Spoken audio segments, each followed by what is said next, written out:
तर नमस्कार मित्रांनो, माझं नाव वरद राजेश सावंत.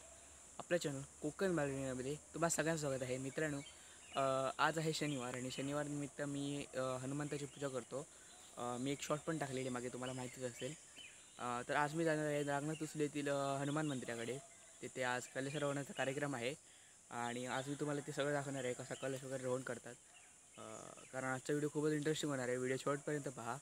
तर चला आपण आजच्या व्हिडिओला सुरुवात करूया.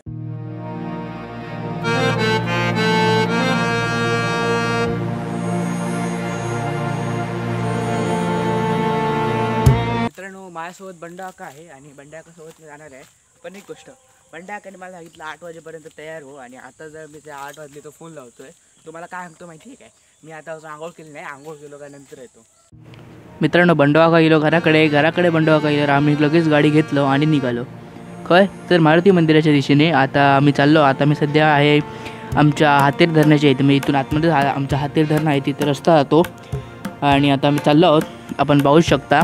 आणि किती सुंदर असं आज वातावरण झालं होतं, जास्ती ऊन पण नव्हतं. तर आता मी तुम्हाला डायरेक्ट भेटतो आपल्या मारुती मंदिराकडे.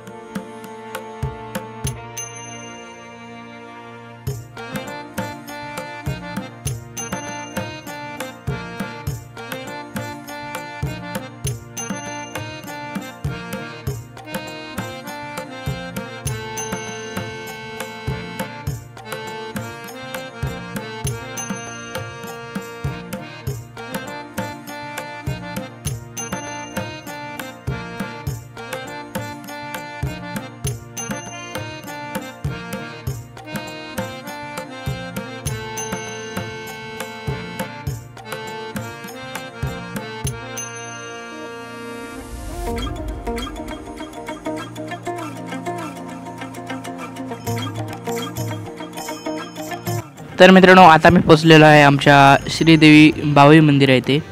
आता आपण भावी देवीचे दर्शन घेऊया आणि आपण डायरेक्ट मारुती मंदिराकडे जाऊया. चला तर आता आपण भावी मातेचे दर्शन घेऊया.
तर मित्रांनो, मारुती मंदिराकडे जाताना रस्ता थोडा कच्चा आहे आणि व्हिडिओ हलणार मला माहिती आहे. तुम्ही जरा सांभाळून घ्या आणि डायरेक्ट तुम्हाला आता भेटतो मारुती मंदिराकडे गेल्यावर.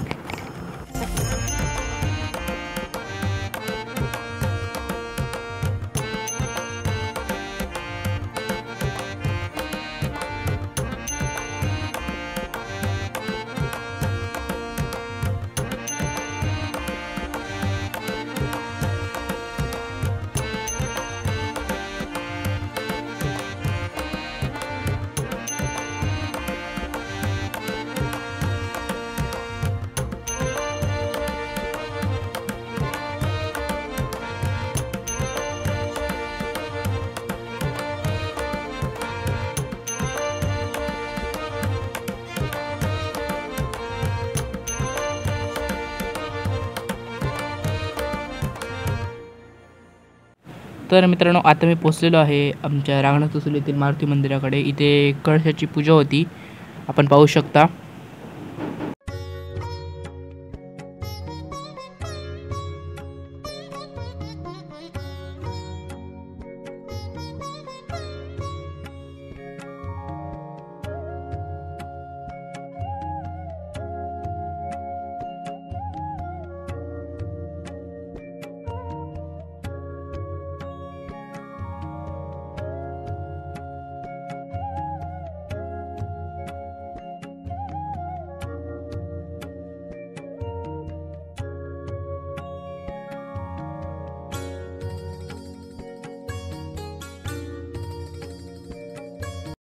तर मित्रांनो आता ते महाराज आले आहेत, जे आता कळश रोहण करणार आहेत. आता थोड्याच वेळात कळश रोहणाला सुरुवात होईल. राम कृष्ण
तर मित्रांनो आता कलशश्रवण तर झालेलं आहे. आता कलशश्रवण झाल्यानंतर आरतीला सुरू होईल. तर चला आता आपण आरतीला जाऊया.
तर मित्रांनो आता आरती झाल्यावर सुभाष तुळसुलकर काका आपल्याला मंदिराबद्दल माहिती देतील. नमस्कार, मी सुभाष तुळशीकर. हे रंगनाथपूर श्री बामण घाट येथील मंदिर आम्ही बांधलेलं आहे. हनुमान मंदिर बांधलेलं आहे. यापूर्वी इथे हनुमंताची जो नरम दगड असतो उताळ्यासाठी तसा दगडाची दक्षिणाने तोंड असणारी मूर्ती होती. ते आम्ही काढून आज कंटिन्यू म्हणजे सतत 19 वर्षात पदार्पण करतो सप्त्यासाठी. आणि त्या निमित्ताने हा जो गाभाऱ्याचं कॉन्क्रिटीकरण झालेलं आहे, कळस बांधलेला आहे आणि हा 19व्या वर्षापर्यंत आम्ही आजपर्यंत होतो. यापूर्वी इथे 2 ते 3 सप्ते झालेले होते, परंतु सतत झाले नसल्यामुळे या आम्ही 19व्या वर्षापर्यंत आता चालू केल्यानंतर 19व्या वर्षापर्यंत केलं. तरी या मारुतीरायाकडे जी आम्ही प्रार्थना केली आहे की 19व्या वर्षापर्यंत हे आमचा सप्ताह चालू आहे आणि असंच चालू राहणार. तरी आम्ही सर्व चॅनलचे आभार मानतो की या ठिकाणी येऊन चॅनलने कुठचा चॅनल कोकण मालवणी कोकण कोकण मालवण यांनी येऊन आमची इथे मुलाखत घेतली आणि हे बातमी प्रसिद्ध करणार आहे. तर त्या कोकण मालवणचे आम्ही आभार मानतो. धन्यवाद. तसा आता चढ मित्रांनो, जर तुम्हाला व्हिडिओ आवडला असेल तर व्हिडिओला लाईक करा, शेअर करा, कमेंट करा. असेच जर नवनवीन व्हिडिओ पाहिजे असतील तर कोकण मालवणी बॉय चॅनलला सबस्क्राईब करा, बेल आयकॉन दाबायला विसरू नका. धन्यवाद.